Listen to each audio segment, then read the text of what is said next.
Bonjour, ravi de vous retrouver pour cette vidéo dans laquelle je vais aborder avec vous tout ce qui concerne la gestion de votre entraînement en course à pied durant l'épidémie de coronavirus.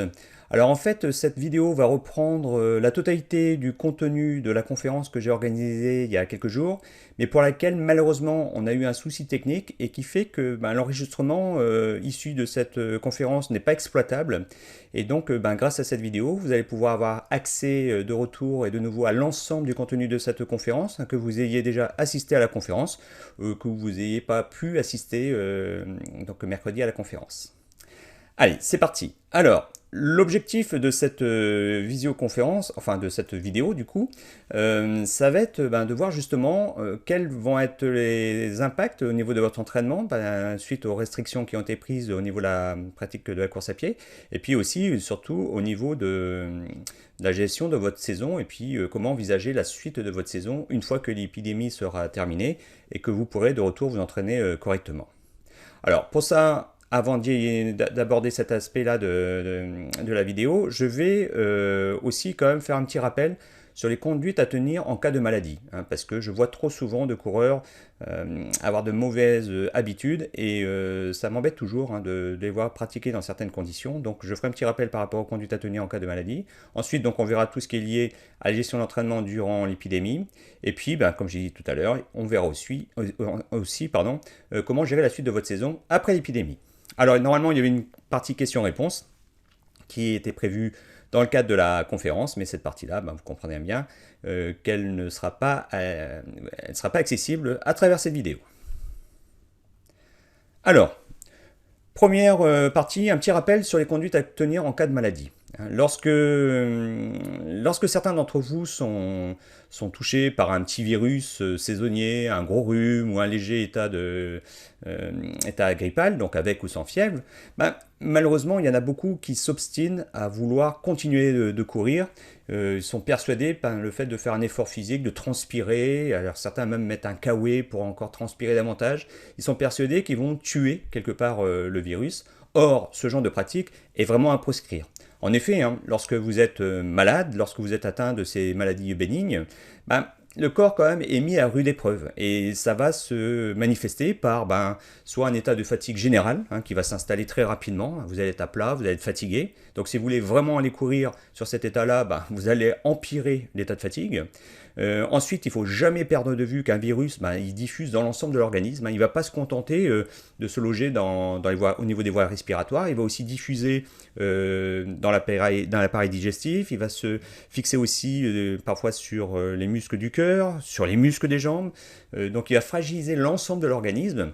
Et donc là aussi, vous risquez d'augmenter les risques de blessures, hein, si vous obstinez à courir, sans parler évidemment de mettre en danger votre santé et puis même, dans le pire des cas, votre vie. Donc quand on est impacté par un virus, hein, que ce soit un rhume saisonnier, un léger état grippal ou évidemment encore plus en cas d'épidémie de coronavirus, hein, le premier réflexe à avoir, ça va être justement de se reposer et puis de laisser, de permettre au corps de récupérer de la maladie avant de lui imposer une charge de travail supplémentaire. Moi, il m'est arrivé déjà de voir, il y a quelques années de ça, un coureur que j'entraînais, donc arrivé sur le stade d'entraînement. Je lui demande si ça va, il me dit ouais, bof, je suis un peu fatigué aujourd'hui, j'ai fait de la fièvre cette nuit, mais voilà, je suis un guerrier, je suis un warrior, comme il me disait, mais donc moi, faire la séance, ça me dérange pas. Je suis assez le regarder, je dis écoute, moi ça me dérange beaucoup, tu vas retourner au vestiaire, tu vas te changer, tu vas rentrer chez toi, ta place c'est pas sur un stade.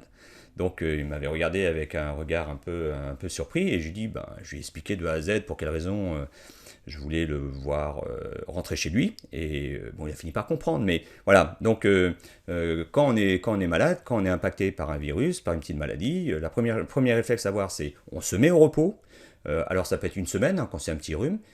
Mais si c'est par exemple une bonne grippe, ça va être au minimum 15 jours. Il y a déjà une semaine pendant laquelle vous allez être cloué au lit, et puis ensuite, il va falloir au moins une bonne semaine pour que l'organisme évacue le virus, commence à récupérer, je dis bien commence à récupérer de la maladie, avant d'envisager de reprendre une pratique de la course à pied. Si vous ne voulez pas respecter ce principe, vous allez tout simplement prolonger, accentuer le phénomène de fatigue, et au final, vous êtes pénalisé, et à vouloir, entre guillemets, gagner du temps, bah, vous allez en perdre énormément au niveau de votre état de forme, et puis bah, ça aura obligatoirement un impact négatif sur vos futurs chronos. Donc voilà, quand on est malade, il faut savoir se mettre au repos. Ça fait partie aussi des bons réflexes et des bonnes habitudes à avoir quand on est un coureur à pied.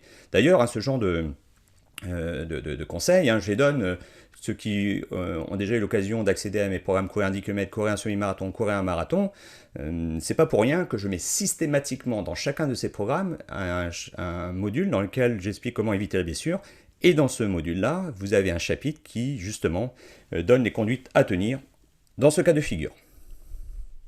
Alors, là maintenant, venons-en à ce qui nous concerne directement actuellement, c'est-à-dire cette épidémie de coronavirus et de toutes les restrictions que cela engendre. Alors, le premier constat, j'aurais pu l'indiquer là aussi, c'est tout simplement l'annulation des courses. Donc là, ça fait déjà quelques semaines où il n'est plus possible de participer à une compétition, et c'est tout à fait normal dans les circonstances actuelles.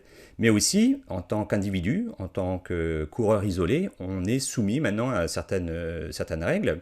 Et donc là, j'ai fait un petit rappel de la loi. Alors, vous avez vu, j'ai bien indiqué au 20 mars.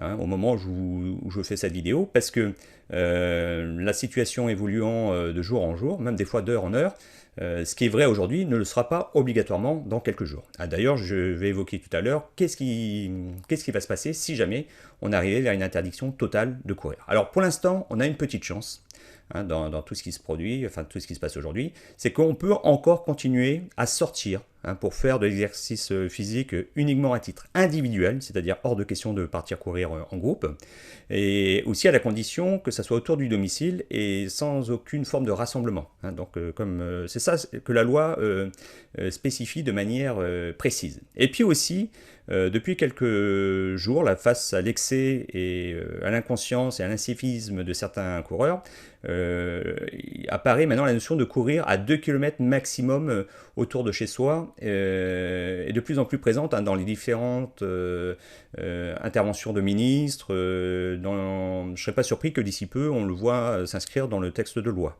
Donc voilà, soyez raisonnables. C'est vrai que quand on est en crise, enfin en épidémie de coronavirus, la préparation marathon, on la laisse de côté. L'objectif, c'est pas de faire des sorties longues, de partir à 10 km de chez soi, de revenir après, donc ça va vous faire 20 km, 10 km aller, 10 km retour. Ce genre de séance, il va falloir laisser tomber pendant quelques temps. Vous faites une boucle autour de chez vous qui vous fait tourner sur 2-3 km pour vous mettre à l'abri d'une amende, parce qu'aujourd'hui les forces de l'ordre verbalisent de plus en plus, même des joggeurs. Donc oui, on peut continuer à courir à la condition d'être seul, et puis et de le faire autour de chez soi. Essayez de respecter ça, parce que c'est ce qui va nous permettre de continuer à courir. Si jamais il y a trop d'excès, à un moment donné, on va nous interdire purement et simplement même de sortir pour courir. Alors n'oubliez pas aussi votre attestation, votre petit papier avec vous, parce que j'ai eu l'occasion de le tester et les forces de l'ordre le demandent. Alors, si jamais on bascule, avant de voir ce qu'on peut faire si on peut continuer à s'entraîner, si jamais on se retrouve dans l'interdiction totale de courir, quelle incidence ça va avoir directement sur la suite de notre saison et sur les objectifs qu'on va pouvoir se fixer? Alors en cas d'interdiction de courir, le coureur sera impacté automatiquement par le phénomène de désentraînement. En effet, le fait de ne plus vous entraîner, obligatoirement vous allez vous désentraîner. Et on sait que de manière générale, moi c'est à peu près les bases sur lesquelles que je m'appuie quand j'entraîne un coureur, c'est que je sais quand il y a une semaine d'arrêt, ça n'a aucune conséquence sur le niveau de performance. D'ailleurs, cette semaine d'arrêt ou presque de repos, on l'utilise à fond dans vos plans d'entraînement lorsqu'on vous demande, par exemple, la dernière semaine avant un 10 km de respecter et d'observer une phase de relâchement. Donc en fait, cette phase de relâchement peut être considérée presque, pas comme une semaine d'arrêt, mais comme une semaine allégée. Et puis donc cette semaine d'arrêt, moi je connais plein de coureurs qui pour X raisons ont été amenés à devoir s'arrêter pour des contraintes familiales, professionnelles, donc la semaine qui a précédé leur course, et au final de battre le record. Donc on sait que cette semaine d'arrêt n'a aucune conséquence. Par contre, où ça va commencer à devenir un peu plus embêtant, c'est quand cet arrêt va se prolonger. Alors jusqu'à 2 semaines d'arrêt, on sait qu'il faut à peu près 2 semaines de remise en route pour retrouver, d'entraînement de nouveau pour retrouver son niveau initial. Je prends par exemple le cas d'une personne qui a un gros rhume, qui va s'arrêter Donc une semaine pour soigner son rhume, pour bien récupérer son rhume. Donc à l'issue de cette semaine d'arrêt, il va prendre une autre petite semaine pour être sûr qu'il a bien évacué le rhume, que le virus a bien été évacué par l'organisme, qu'on commence à bien récupérer. Donc on va se retrouver sur 2 semaines d'arrêt. C'est un cas que j'évoquais tout à l'heure. Et donc là, on sait qu'il va falloir à peu près 2 semaines de retour d'entraînement pour retrouver le niveau de forme qu'on avait initialement au moment où on a dû arrêter à cause de ce rhume. Voilà. Par contre, où ça devient plus problématique, c'est quand on a 1 mois d'arrêt. Alors là, 1 mois d'arrêt, on sait qu'il faut entre 1 mois et demi et 2 mois pour retrouver le même niveau de forme. Ça, c'est des choses contre lesquelles vous ne pourrez pas lutter et vous serez obligé de faire avec.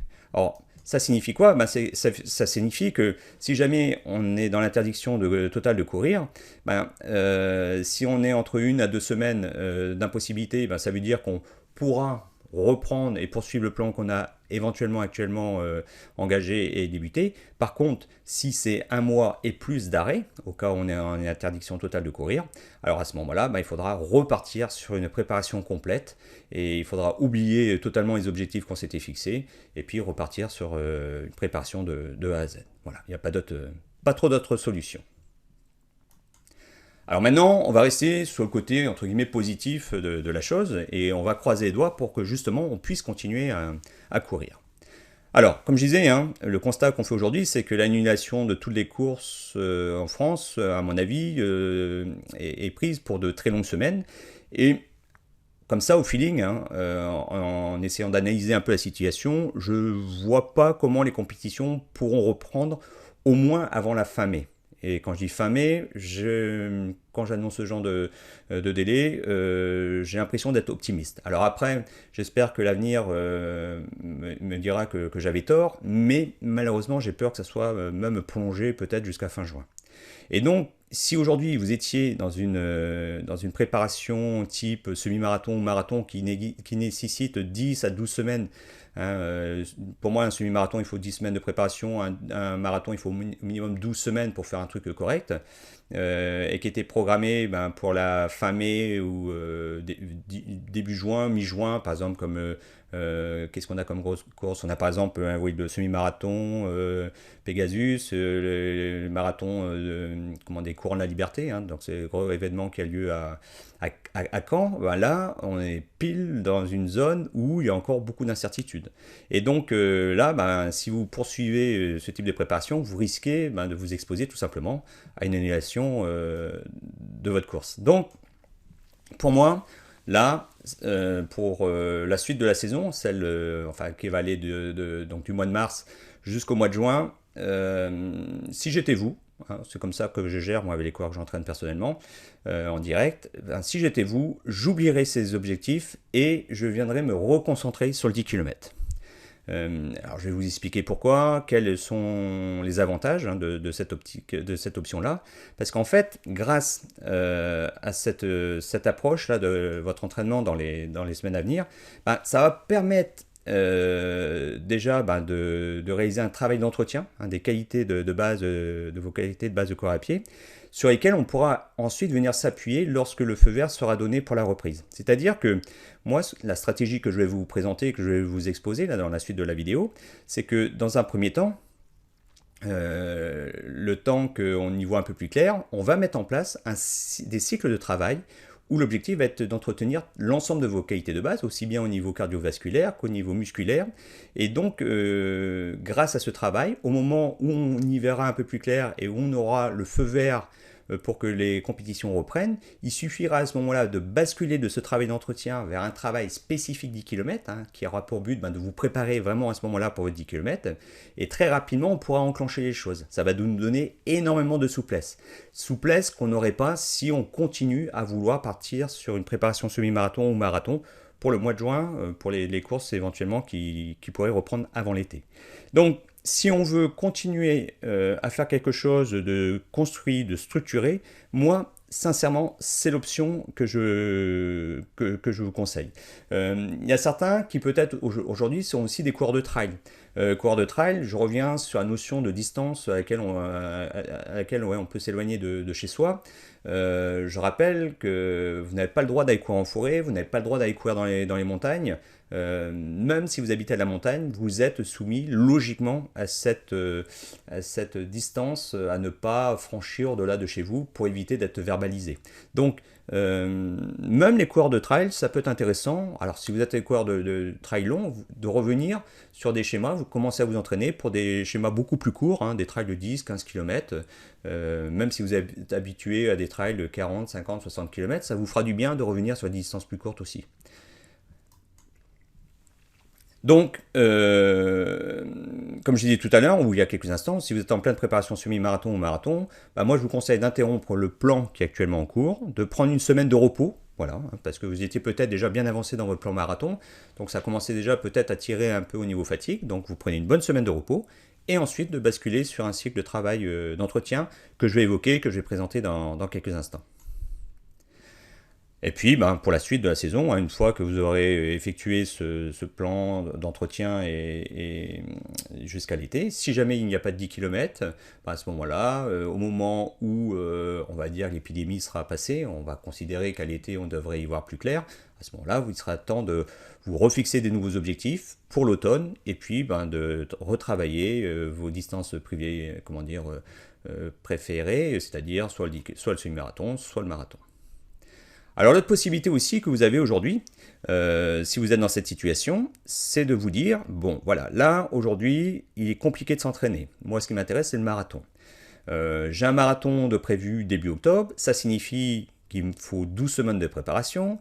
Donc début octobre ça va me faire commencer ma préparation début juillet. Logiquement, je dis bien logiquement, on a toutes les chances de pouvoir courir de retour normalement début juillet. Donc pour qu'on puisse continuer à courir dans le temps au top de sa forme, hein, vous savez qu'on vous conseille de marquer une pause chaque année au milieu de la saison. Et en général, on préconise de la programmer durant l'été. Donc, ce qui pourrait être intelligent aussi, c'est d'anticiper cette pause, hein, cette coupure estivale qu'on programme d'habitude l'été, et de la programmer dès maintenant. Et qui fait que du coup, lorsque vous allez pouvoir recourir, on va dire fin juin, début juillet, on va pouvoir enchaîner après l'ensemble, enfin tout le reste de la saison sans s'arrêter. Et donc ça peut être une possibilité aussi de programmer cette pause là maintenant, vu qu'on est un peu bloqué, qu'on ne peut pas faire tous les types de séances qu'on veut, par rapport notamment à distance à laquelle on est autorisé à s'éloigner de chez soi.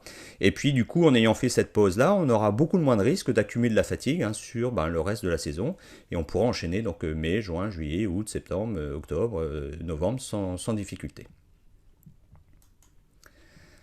Donc maintenant, on va revenir donc à cette priorité là que moi personnellement je vais donner aux 10 km durant cette période. Et pourquoi ce choix-là? Donc comme je vous ai dit tout à l'heure, hein, un 10 km demande moins de temps de préparation. Et puis surtout le 10 km s'appuie énormément sur le travail de développement général qu'on fait en début de plan. Et ensuite, on peut très rapidement venir greffer un petit travail de préparation spécifique sur 3-4 semaines pour se préparer aux 10 km. Ça se fait très très vite. Donc on peut avoir une certaine souplesse qui fait que je m'entraîne sur ce type, enfin je prends ce type de raisonnement sur fin mars, mai, en se disant, fin mars, avril, mai, et puis si jamais on est autorisé de retour à courir au mois de juin, à ce moment-là, il suffira très rapidement de faire une petite préparation spécifique 10 km et se faire quelques 10 km fin juin, début juillet. Donc je rappelle hein, qu'un plan d'entraînement qui doit être correctement structuré sur 10 km comprend 3 phases. Une phase donc, de développement général, une phase de développement spécifique et une phase de relâchement. Pardon. Alors, la phase de développement général, hein, pour faire très vite, cette phase-là a pour objectif de développer l'ensemble de vos qualités de base de coureur à pied. Aussi bien au niveau musculaire, au niveau cardiovasculaire, enfin bref, voilà. Hein. Donc l'ensemble de ce qui fait un coureur à pied. Je rappelle, un coureur à pied, pour faire un bon coureur à pied, il faut évidemment développer le moteur, hein, c'est-à-dire tout l'aspect cardiovasculaire, mais aussi il ne faut jamais oublier la carrosserie. Hein, je rappelle qu'en course à pied, si on veut vraiment être performant, il faut avoir à la fois un gros moteur dans une carrosserie qui soit solide. Souvent, l'image que je prends, c'est si vous prenez un moteur de 2 chevaux et que vous le mettez, un moteur de Ferrari et que vous le mettez dans une 2 chevaux votre 2 chevaux va aller beaucoup plus vite qu'avec le moteur d'origine, mais il est évident qu'elle sera toujours bridée au niveau de ses performances par la qualité du châssis. Donc là, en course à pied, dans la phase de développement général, c'est-à-dire la première phase du plan d'entraînement, celle-ci, on développe avant tout les qualités de base du cours à pied. Et donc c'est cette partie-là qui va nous intéresser particulièrement dans cette phase, entre guillemets, un peu particulière liée au coronavirus. Donc dans la deuxième phase, la phase de développement spécifique, c'est celle-là qu'on mettra en place lorsqu'on aura de retour le feu vert pour participer à des courses. Et très rapidement, comme ça, sur 3 semaines de travail, vous allez faire cette phase de développement spécifique. Et puis en 4e semaine, on fera une petite période de relâchement et on pourra reparticiper à quelques 10 km. Alors durée des phases, en général, pour une phase de développement général, on part sur 4 semaines minimum. Donc je dis bien minimum. Donc là, rien ne nous empêche de faire un travail beaucoup plus conséquent, qu'on pourra utiliser bien sûr au mois de juin si jamais on a l'occasion de faire quelques courses, mais aussi ce travail-là vous sera utile à l'automne sur 10 km, semi-marathon et marathon si jamais vous partez sur un objectif sur une distance plus longue. En général, donc une phase de développement spécifique, la deuxième phase dure 3 à 4 semaines et la phase de relâchement dure 1 semaine. Donc, pour s'occuper de cette phase de développement général, celle qu'on va vraiment, sur laquelle on va mettre le focus pendant quelques semaines. Donc là, il y a 2 options.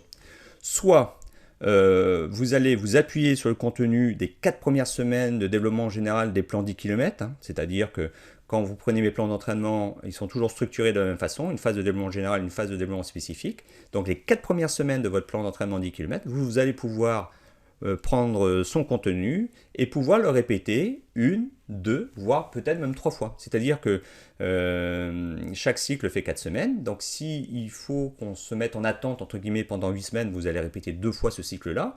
Et s'il faut se mettre 12 fois, entre guillemets, sur ce mode au ralenti, bah, vous allez faire 3 fois ce cycle-là. Ou alors, tout simplement, il y a une autre option, c'est de mettre en place le plan entretien disponible sur mon site conseilcoursapied.com et là aussi de répéter 1 à 2 fois, puis même on peut, je vous dis comme tout à l'heure, aller jusqu'à 3 fois.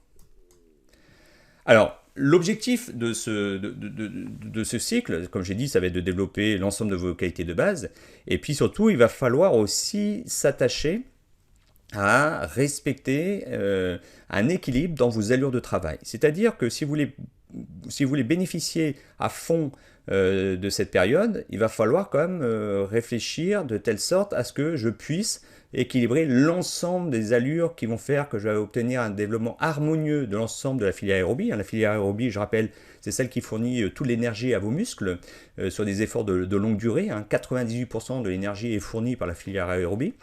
Et donc là, on va chercher donc à bien respecter l'équilibre de ce que j'appelle moi la pyramide des allures. C'est un concept que j'ai développé et sur lequel je m'appuie quotidiennement pour mettre en place les plans d'entraînement que je vous propose. Et comme je dis, pour moi, c'est la pierre angulaire de votre entraînement en course à pied. Et donc là, on va chercher à bien équilibrer cette pyramide des allures. Alors, rapidement, pour ceux qui ne la connaissent pas, cette pyramide des allures, c'est quoi? Comme je vous ai dit, c'est une représentation schématique de la filière aérobie, celle qui fournit de l'énergie à vos muscles. Et donc, vous voyez, il y a la base de la pyramide qui est fait des allures les plus lentes et le haut de la pyramide qui est fait des efforts les plus intenses. Et vous comprenez bien que si le bas de votre pyramide n'est pas solide, l'ensemble de l'édifice risque de s'écrouler. Et donc là, l'idée, ça va être de chercher à obtenir les fondations les plus solides pour votre pyramide, mais aussi d'étirer la pyramide le plus haut possible. Et donc, grâce à la période à laquelle vous êtes confronté actuellement, on va pouvoir profiter de cette période pour mettre en place un programme d'entraînement, un plan d'entraînement qui permet justement d'obtenir le développement le plus harmonieux possible de cette fameuse pyramide des allures. Donc, les étages intermédiaires, c'est le travail de fractionné à allure modérée. Donc, c'est du travail à 85-90% de la fréquence cardiaque maximale. 80-85 ici, 85-90 ici. Troisième étage de la pyramide, vous allez trouver le travail à allure spécifique 10 km. Donc là, même si on est en phase, entre guillemets, de développement général, rien ne nous empêche de faire une petite piqûre de rappel. L'objectif ne sera pas de faire des séances spécifiques, mais de faire une petite piqûre de rappel dans cette zone-là. Et puis bien sûr, tout en haut de la pyramide, vous aurez tout ce qui concerne le travail de VMA, de vitesse maximale aérobie. Et vous comprenez bien que plus votre VMA est élevé, plus votre pyramide va pouvoir monter haut dans le ciel. Et donc si vous avez à la fois une base super solide au niveau de l'endurance fondamentale, un développement harmonieux des allures intermédiaires, et puis que votre pyramide aille le plus haut possible vers le ciel. Donc là, vous avez tout gagné. Et ce travail-là vous sera bénéfique sur 10 km, sur semi-marathon et sur marathon pour la rentrée, hein, pour l'automne 2020. Donc voilà, donc les principes, hein, les deux possibilités qu'on va utiliser pour harmoniser ce développement de la filière aérobie au niveau du travail de développement général. On va pouvoir donc s'appuyer soit sur les 4 premières semaines des plans d'entraînement 10 km, à répéter 1, 2, puis j'ai même dit 3 fois hein, éventuellement, ou alors utiliser un des plans que je mets, comment dire, le plan entretien qui est disponible sur mon site conseilcoursapied.com. Alors là, j'avais fait un petit rappel des allures hein, qu'on utilise pour développer les qualités de base du cours à pied. Donc il y avait évidemment des séances de VMA, de développement du footing en endurance fondamentale, travail de fractionné à allure modérée, travail de renforcement musculaire aussi, hein, de préparation physique spécifique, physique et spécifique. J'aurai l'occasion de revenir dessus dans quelques instants.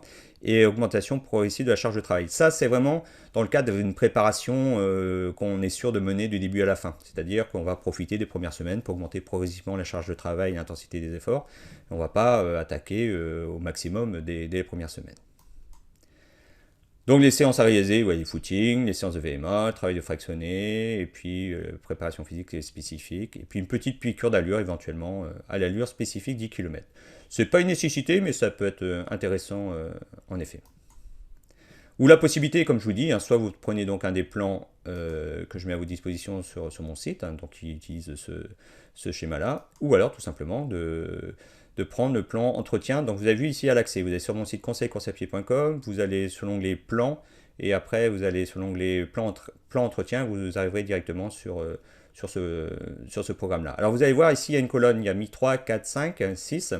En fait, en fonction du nombre de séances que vous faites dans la semaine, il suffit tout simplement, si vous faites 4 séances dans la semaine par exemple, vous prenez, il y a les croix ici, donc ça veut dire que vous faites ces 2 séances-là, il y a les 2 croix-là, vous faites ces 2 séances-là, voilà, tout simplement. Donc voilà, deuxième séance, semaine, enfin bref. Alors, mais aussi, pourquoi je voulais apporter ça? Cette période-là un peu bizarre, à laquelle on est confronté, ça peut être aussi l'occasion pour vous d'évaluer votre fréquence cardiaque maximale, si vous ne l'avez pas fait depuis un petit bout de temps, d'évaluer votre VMA aussi, si jamais si vous êtes un coureur qui n'a pas eu encore l'occasion de manipuler ces notions-là. Je rappelle, la VMA, c'est la vitesse maximale aérobie. C'est le reflet en fait de la capacité de votre organisme à consommer de l'oxygène. Et plus cette consommation d'oxygène est importante, et plus votre potentiel de coureur l'est aussi. Donc tout l'intérêt de l'entraînement est d'augmenter cette fameuse VMA, et ça signifie que vous êtes plus performant au niveau de la consommation d'oxygène et de l'apport d'oxygène à vos muscles sur un effort.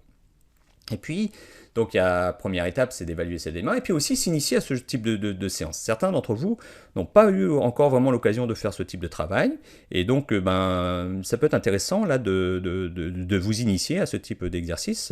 Alors justement, les gens qui participent à un programme courir un 10 km, courir un semi-marathon, courir un marathon, ont systématiquement dans les formations un module que j'ai intitulé Booster votre potentiel, et dans lequel j'explique justement comment mettre en place vos séances de VMA, quel type de séances de VMA mettre en place, comment vous initier à ce type de travail, comment faire évoluer cette VMA. Donc voilà, si vous avez l'occasion de rejoindre un de mes programmes, vous aurez accès évidemment à toutes ces informations-là. Et puis aussi, vous initiez au type de travail PPS et PPG. Un PPS, ça veut dire préparation physique spécifique, et PPG, ça veut dire préparation physique générale. Préparation physique spécifique, c'est tout c'est tout le travail de renforcement musculaire avec des gestes qui s'apparentent ou qui sont proches de la course à pied. C'est par exemple tous les éducatifs athlétiques qu'on fait en club, les montées de genoux, les talons-fesses, les jambes tendues, enfin bref, tous ces exercices. Le travail de côte aussi, évidemment, s'inscrit dans ce travail de préparation physique spécifique. Et puis préparation physique générale, ça va être tout le travail d'abdominaux, de gainage, de renforcement musculaire plus classique, on va dire, qu'on pourrait faire aussi éventuellement en salle de musculation. Ça, c'est un travail que vous pouvez faire aujourd'hui, là, si vous êtes confiné chez vous, si vous ne pouvez pas bouger. Voilà, ça, vous allez sur Internet, vous allez trouver, il y a une multitude d'exercices qui sont mis à votre disposition. Attention, là aussi, vérifiez qui met ça à votre disposition et vérifiez que les personnes sont de bons conseils. Faites quelques recherches avant, parce que sur Internet, je peux vous assurer que dans le domaine du coaching et notamment de la course à pied, on trouve de tout et n'importe quoi. Donc vérifiez les certifications, vérifiez qui est derrière les programmes et qui vous propose ce genre de service. Voilà. Et puis aussi, ça peut être le moment aussi d'approfondir vos connaissances dans le domaine de la course à pied, de l'entraînement, pour mieux maîtriser et anticiper les événements à venir. Ça aussi, c'est un des défauts souvent que je rencontre chez le coureur à pied, bah, c'est ce manque d'anticipation. Hein. J'ai beaucoup trop de coureurs qui naviguent à vue. C'est-à-dire que, allez, ils ont un 10 km dans 6 semaines, et puis ils se disent, ah bah mince, tiens, ça serait bien que je m'entraîne un tout petit peu, que je fasse une petite préparation. Donc ils vont sur Internet, ils vont dans une revue, ils prennent le premier plan qui se présente, et puis ils font leur préparation. Et puis pendant une semaine, 2 semaines, 3 semaines, ils vont rien faire. Et puis à 8 semaines, peut-être, je sais pas moi, d'un semi, ils vont se réveiller. Et puis même chose. Donc il n'y a pas une vision globale et une saison qui s'inscrit, qui se construit de A à Z. Or, si on veut progresser en course à pied, il faut absolument aussi anticiper les choses. Vous verrez, j'aurai l'occasion d'y revenir dans quelques temps. Alors ensuite, on va partir du principe que les courses vont reprendre fin mai, début juin. Hein. On va être optimiste, hein. On va croiser les doigts pour que ça se présente comme ça. Malgré que tout ce que je vous raconte là, évidemment, il n'y a aucune certitude aujourd'hui. Mais voilà, hein, on part du principe que les courses vont reprendre et que donc vous aurez fait un gros travail de développement général pendant les semaines qui vont se dérouler. Et donc comme ça, 3 semaines hein, de la reprise des courses, quand vous allez sentir que les compétitions reprennent, vous allez pouvoir basculer sur la deuxième phase du plan d'entraînement, la phase de développement spécifique, faire un gros travail spécifique pendant ces 3 semaines. Et à ce moment-là, comme ça, vous allez pouvoir rendre votre corps, votre organisme plus efficace à l'allure que vous visez le jour de la course. Hein. On va pouvoir s'appuyer vraiment sur les bases et les qualités que vous avez développées. Et donc, ça vous permettra d'être performant immédiatement sur 10 km. Alors bien sûr, si on a une phase de développement spécifique, il y aura obligatoirement une phase de relâchement la semaine qui précédera votre 10 km pour profiter du phénomène de surcompensation hein, qui va faire que vous allez avoir votre niveau physique qui va augmenter légèrement, qui va rebondir, et puis grâce à cette semaine de relâchement, et puis ça vous permettra de vous présenter sur la ligne de départ avec une belle fraîcheur physique, musculaire, et puis aussi évidemment psychologique. Alors maintenant, si les courses ne reprennent pas avant l'été, parce que ça aussi, hein, comme je vous ai dit il y a quelques instants, on n'est pas à l'abri de se retrouver dans cette situation. Donc ça veut dire que là, vous allez répéter, admettons 3 fois le cycle de travail que je vous ai proposé, soit option 1, soit option 2. Et donc si les courses ne reprennent pas avant l'été, là, à mon avis, il faudra à ce moment-là programmer vraiment une coupure, hein, la fameuse coupure estivale que je conseille systématiquement aux coureurs, donc un mois l'été. Et une fois que vous aurez fini cette coupure, donc ça va vous emmener début juillet, puis début juillet, à ce moment-là, vous pourrez repartir sur la préparation de vos objectifs pour l'automne. Début juillet ou début août, hein, tout dépendra après au moment où vous allez... ça dépendra de la date de l'objectif que vous allez vous fixer à la rentrée. Alors, comme j'ai dit aujourd'hui, hein, il est difficile pour la suite de la saison, il est difficile aujourd'hui de prévoir l'avenir, mais donc comme j'ai dit, on peut espérer qu'à l'été, qu'à la sortie d'été, tout sera revenu, on va dire, normal, et qu'on pourra repratiquer la course à pied. Donc à partir de là, il est déjà possible de commencer à anticiper la suite.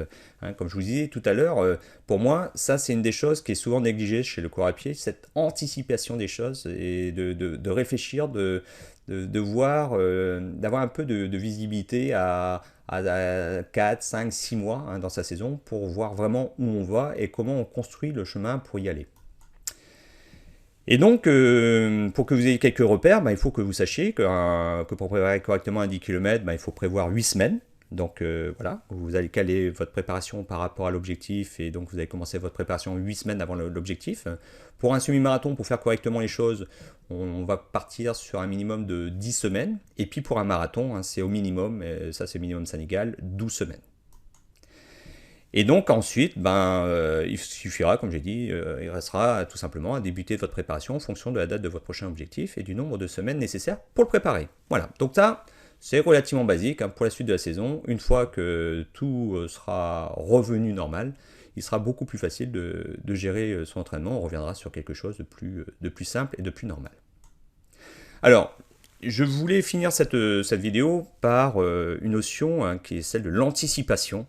Alors jusqu'à présent, j'abordais souvent les notions essentielles pour moi en course à pied, qui étaient la progression, qui était la récupération. Hein. La progression, c'est quelque chose de fondamental, c'est quelque chose qui guide chacun des plans d'entraînement que je mets à votre disposition. Par exemple, on ne passe pas du jour au lendemain de 4 séances par semaine à 6 séances par semaine. Hein, on laisse les choses s'installer tranquillement. Et souvent, la règle d'or, c'est pas plus d'une séance supplémentaire par saison. Voilà, ça par exemple, c'est une des règles à mettre en place lorsqu'on veut respecter cette notion de progression. Mais il y en a plein d'autres. La récupération, je rappelle, est à placer au même niveau que le travail de qualité. C'est-à-dire que sans récupération, vous n'allez pas progresser sur du moyen ou long terme. Et donc il y a maintenant une notion sur laquelle je vais insister de plus en plus et plus lourdement, ça va être sur la notion d'anticipation, de connaître les choses, de savoir comment ça s'organise, comment ça se met en place, pour que vous puissiez justement bien maîtriser les choses. La connaissance est importante dans une performance. Mieux savoir les choses, mieux connaître les choses est important. Moi je vois, en plus de mes compétences et de mes diplômes d'entraîneur en course à pied, je suis aussi professeur de PS dans un collège.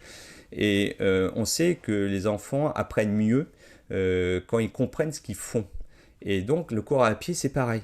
S'il comprend exactement ce qu'il fait, pourquoi il le fait, à quel moment il faut être vigilant sur ce point-là, quelles sont les priorités, on maîtrise mieux son entraînement, on gère mieux les différentes situations qui vont se présenter à nous durant la préparation, notamment quand il y a des imprévus.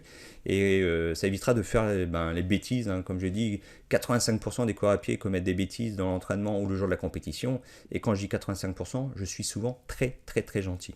Donc voilà, et comme je disais, beaucoup de coureurs à pied s'investissent à fond dans leur préparation. Ça, il n'y a aucun problème. Vous avez la volonté, vous avez envie de réussir, aucun souci là-dessus.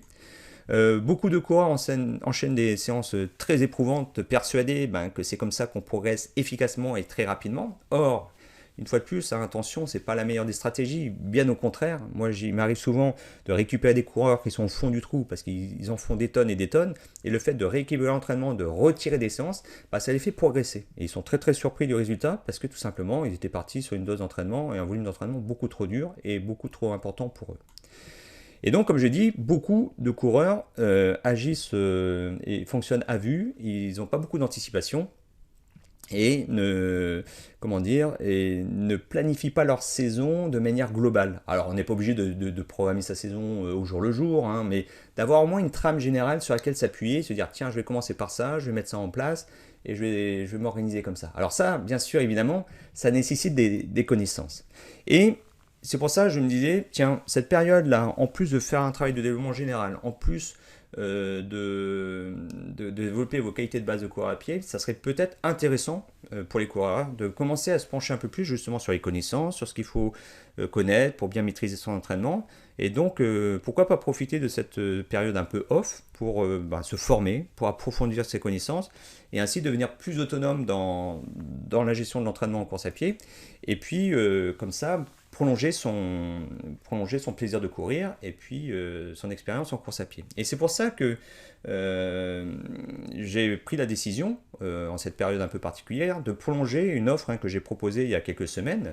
Une offre que c'est la première fois que je proposais cette offre-là, et je ne suis pas sûr, sincèrement, de la reproposer avant très très très longtemps, mais je me suis dit, voilà, on est dans des circonstances et une situation très particulière et exceptionnelle.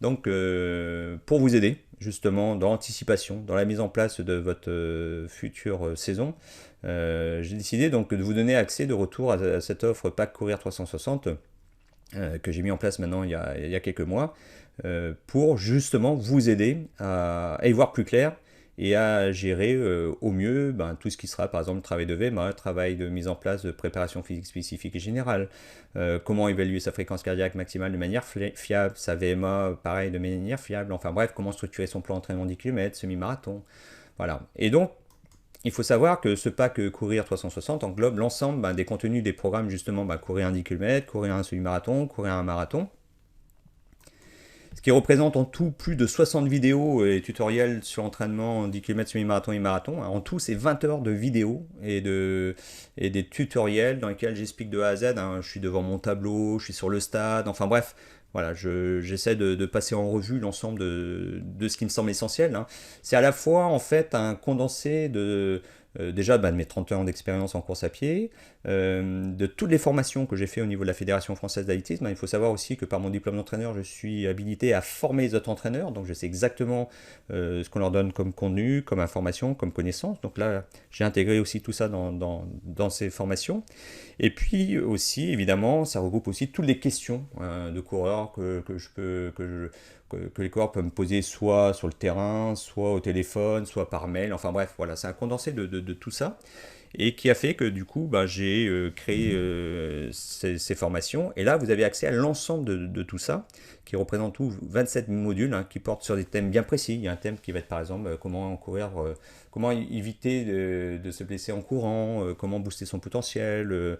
Et puis, bien sûr aussi, il y aura dedans des plans d'entraînement prêts à l'emploi que vous allez pouvoir utiliser et réutiliser parce que ces plans ont été conçus justement en s'appuyant sur la pyramide des allures que je vous ai présentée tout à l'heure et intègrent bien sûr les structures de plans que je vous ai expliquées, développement général, développement spécifique, phase de relâchement, et puis par des éléments, par des subtilités, entre guillemets, que j'utilise dans mes plans d'entraînement.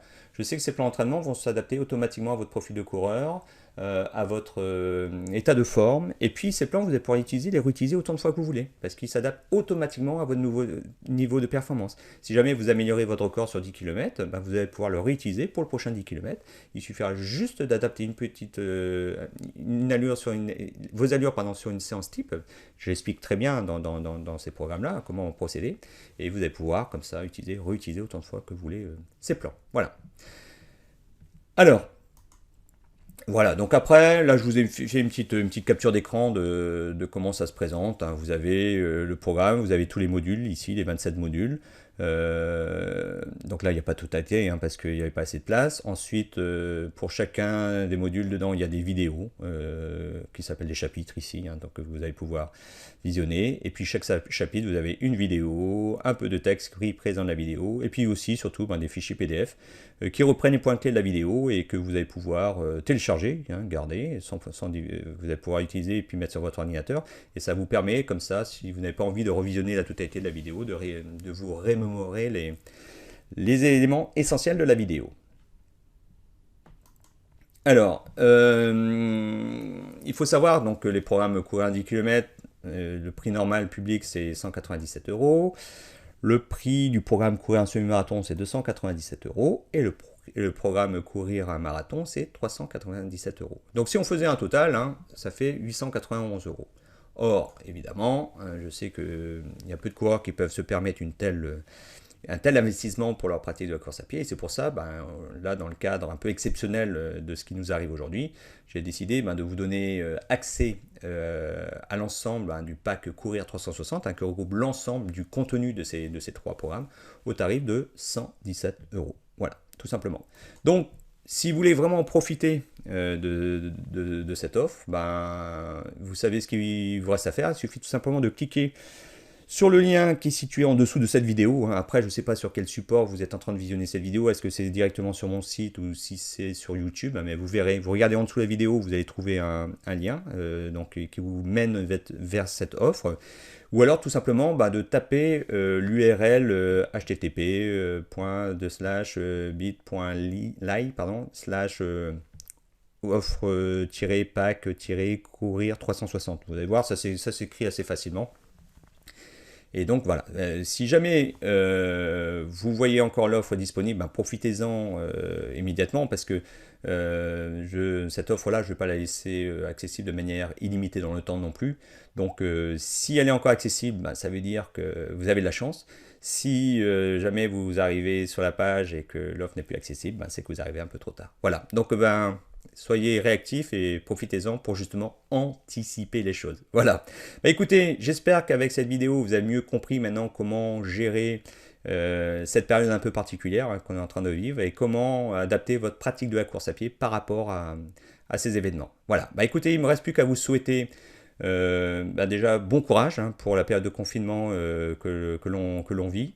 Prenez bien soin de vous, de vos proches, hein, c'est quand même ça l'essentiel. La course à pied, c'est un plaisir, ça c'est sûr, mais l'essentiel quand même, c'est la santé, donc soyez vigilants là-dessus. Et puis, bah, il ne me reste plus qu'à vous souhaiter quand même de belles séances de course à pied dans ces circonstances-là. Voilà. Bah, écoutez, je vous dis à très bientôt. Et puis, bah, prenez un maximum de plaisir quand même à courir. Heureusement qu'il nous reste ça pour le moment. Voilà. Ciao, à bientôt.